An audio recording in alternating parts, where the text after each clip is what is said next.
સૌરાષ્ટ્ર અને કચ્છમાં જ વરસાદની ખેંચને કારણે ખેડૂત નથી ખેંચાયો, પણ સાબરકાંઠા અને મહેસાણામાં પણ ચોમાસાની ખેંચમાં હવે ખેડૂત પોતે ખેંચાઈ જાય તેવો ઘાટ ઘડાયો છે। પહેલા વરસાદ અનિયમિત પડ્યો, હવે વાદળો ગાયબ છે। જો આમને આમ રહ્યું તો આગોતરું વાવેતર કરેલા પાકનું બાળમરણ થઈ જશે ને ખેડૂત ખોટમાં જશે એ અલગ।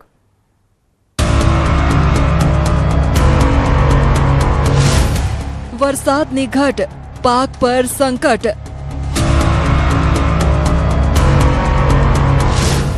વરસાદનો વિરામ, ખેડૂત માટે વિનાશ। આગોતરા વાવેતરનું બાળમરણ।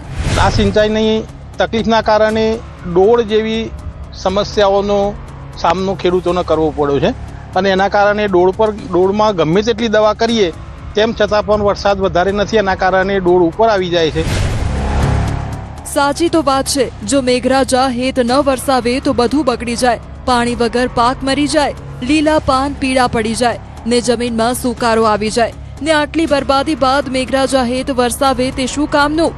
સાબરકાંઠામાં ચોમાસાની શરૂઆતમાં વરસાદ પડતા ખેડૂતોએ કપાસ, મગફળી, સોયાબીન, ડાંગર અને શાકભાજીનું હોંશે આગોતરું વાવેતર કર્યું હતું, પણ હવે સ્થિતિ એવી થઈ છે કે વરસાદ ખેંચાતા ટપક કે ફુવારા પદ્ધતિથી ખેડૂત પાકને બચાવવા મથી રહ્યો છે। વરસાદ નથી, ઉપરથી ભેજવાળા વાતાવરણને કારણે પાકમાં ફૂગજન્ય રોગો અને ઈયળનો ઉપદ્રવ વધતા ખેડૂતોની મુશ્કેલી બેવડાઈ છે। આગોતરો વરસાદ થયો, વાવેતર ખેડૂતોએ કરી દીધું અને વાવેતર કર્યા પછી વરસાદ ખેંચાયો છે। વરસાદ ખેંચાવાના કારણે સ્પ્રિંકલર પદ્ધતિ કે ડ્રીપ પદ્ધતિથી પાણી આપવું પડે છે, પણ પાણી પણ પૂરતા પ્રમાણમાં આપી નથી શકતા અને આ વરસાદ ખેંચાવાને કારણે અંદર ફૂગની સમસ્યા પણ થઈ છે અને વાતાવરણ વાદળછાયું રહે છે, તડકો નીકળતો નથી।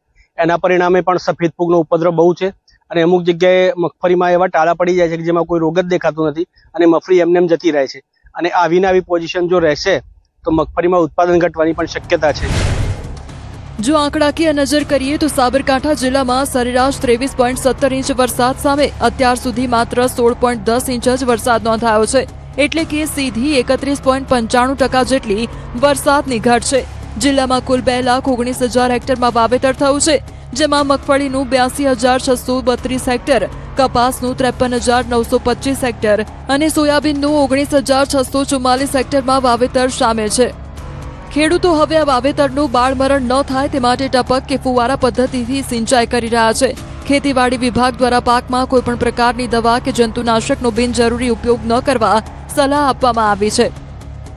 વરસાદ થોડો ઓછો પડ્યો છે, પરંતુ હાલ એવા પાકને પરિસ્થિતિમાં કોઈ બદલાવ થયો હોય અથવા પાકની પરિસ્થિતિ મુરઝાતી હોય એવો કોઈ જગ્યાએથી અહેવાલ મળેલ નથી અને હાલ હવામાન વિભાગ પણ 5-6 દિવસમાં વરસાદ પડશે એવી શક્યતાઓ વ્યક્ત કરેલ છે। તો આશા રાખે કે આવનારી સિઝનમાં અથવા આવનારા ઋતુની અંદર પણ પાકની પરિસ્થિતિ સારી રહે અને ક્રોપ કન્ડિશન સારી। હાલ એમના જોડે જો પિયતની સુવિધા અવેલેબલ હોય તો પિયત થોડા અંશે આપવું જોઈએ અને ભેજ જળવાય એવી પરિસ્થિતિમાં પાકને ધ્યાન રખાવવું જોઈએ। અમુક જંતુનાશક દવાઓનો ઉપયોગ કરવાનો હાલ પૂરતો થોડા ટાળવો। ખેતી નિયામક તો સારા વરસાદની આશા રાખી રહ્યા છે, પણ જો આગામી દિવસોમાં સારો વરસાદ નહીં પડે તો માત્ર ચાલુ સિઝનનો પાક જ નિષ્ફળ નહીં જાય, પરંતુ જમીનના પાણીના તળ ઊંડા ઉતરવાથી આગામી સિઝનની ખેતી સામે પણ મોટો સવાલ ઊભો થશે। આ જ રીતે જો વરસાદ આવતો હશે, આ રીતે ખેંચ પડશે તો આગામી સિઝનમાં પણ જે અમારા બટાકાનું કે ઘઉંનું વાવેતર કરવાનું છે, ઘઉં, ચણા, બટાકા, એની અંદર પણ પાણીની સિંચાઈમાં અમને તકલીફ પડવાની છે। એટલે પાણીના સ્તર એટલા નીચા ગયા છે, સિંચાઈની અમારા આ બાજુ તો વ્યવસ્થા જ નથી। જે જગ્યાએ સિંચાઈ છે ત્યાં કેનાલના પાણી મળતા હશે, પણ અમારા એરિયામાં કોઈ સિંચાઈની વ્યવસ્થા નથી। એના કારણે આગામી સિઝન જે અમારી બટાકાની કે છે એની અંદર પણ પાણી અમારે પહોંચવાનું નથી, એટલે ખેડૂતોને આ વર્ષે તો બહુ મોટી તકલીફ ઊભી થઈ છે। સૂકી ધરતી પાણી માટે તરસે ત્યારે કાગડોળે રાહ જોતો ખેડૂત પૂછે, મેઘરાજા ક્યારે વરસે? મહેસાણામાં પણ વાદળોની સંતાકુકડીને કારણે ખેડૂતોની ચિંતામાં વધારો થયો છે। આકાશમાં કાળા ડિબાંગ વાદળો છવાયેલું છે, પણ મન મૂકીને વરસતા નથી। મહેસાણા જિલ્લામાં અત્યાર સુધીમાં 2 લાખ હેક્ટર કરતાં વધુ જમીનમાં આગોતરું વાવેતર કરી દેવામાં આવ્યું છે, ત્યારે હવે મેઘરાજાએ હાથ તાળી આપી દેતા ખેડૂતોના માથા પર ચિંતાના વાદળો ઘેરાયા હોય તેવી સ્થિતિ સર્જાઈ છે। હાલ વરાપ જેવા માહોલ બાદ દિવેલાનું વાવેતર ચાલી રહ્યું છે। પરંતુ મગફળી અને કપાસને જીવતદાન આપવા માટે ખેડૂતો ટપક, ફુવારા તેમજ ટ્યુબવેલના સહારે કૃત્રિમ પિયત આપવા મજબૂર બન્યા છે. જે કઠોળ છે, પછી ખરીફ પાકમાં બાજરી છે, જુવાર છે, જે કહેતા છે અમુક પિયતની જરૂર પડે છે, લે પડે છે, લંગાય છે બાજરી અમુક ટાઈમ બપોરના ટાઈમે ટેમ્પરેચર એક હાઈ હોય છે, એના લીધે છોડની આમ પ્રોગ્રેસ કરવાની કેપેસિટી ઓછી હોય, એના લીધે લંગાતા હોય, એટલે પછી પિયતની જરૂર પડતી હોય છે મોસ્ટ ઓફ. વરસાદના લાંબા વિરામથી ધરતીપુત્રોની મુશ્કેલીઓ બેવડાઈ છે. બપોરના સમયે તાપમાન વધવાને કારણે કઠોળ, બાજરી અને જુવાર જેવા પાકોમાં છોડનો વિકાસ અટકી ગયો છે. પશુઓ માટેના ઘાસચારા અને અન્ય ઊભા પાકને બચાવવા માટે ખેડૂતોને તાત્કાલિક પિયત આપવું પડી રહ્યું છે, જેના લીધે ખેતીનો ખર્ચ ડબલ થઈ રહ્યો છે. ખેડૂતોનું કહેવું છે કે આગામી 15 થી 20 દિવસમાં સારો વરસાદ નહીં થયો તો પાક નિષ્ફળ જવાની શક્યતા છે. વરસાદ ખેંચવાનો એટલે ખેડૂતોને એવું કે જે કઠોળ પાક વાવ્યું હોય એમાં થોડું ઓછું રહે, અને કપાસ વાવ્યો હોય એમાં પાણી વાળી દેવું પડે તરત, પછી એરંડો છે એમાં પાણી વાળવું પડે, અને આ જે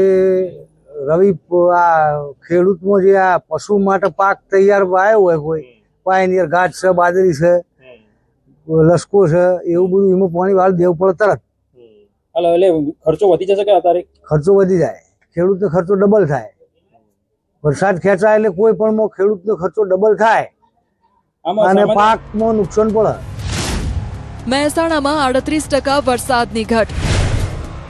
મહેસાણા જિલ્લામાં સામાન્ય રીતે ચોમાસાની સિઝનમાં સરેરાશ 737 મિલીમીટર વરસાદ પડતો હોય છે, જેની સામે અત્યાર સુધી માત્ર 458 મિલીમીટર એટલે કે માંડ 62% જ વરસાદ નોંધાયો છે. એટલે કે હજુ પણ 38% જેટલી મોટી વરસાદની ઘટ વર્તાઈ રહી છે. જિલ્લામાં 2,81,000 હેક્ટર સામે 2,08,000 હેક્ટરમાં વાવેતર થયું છે.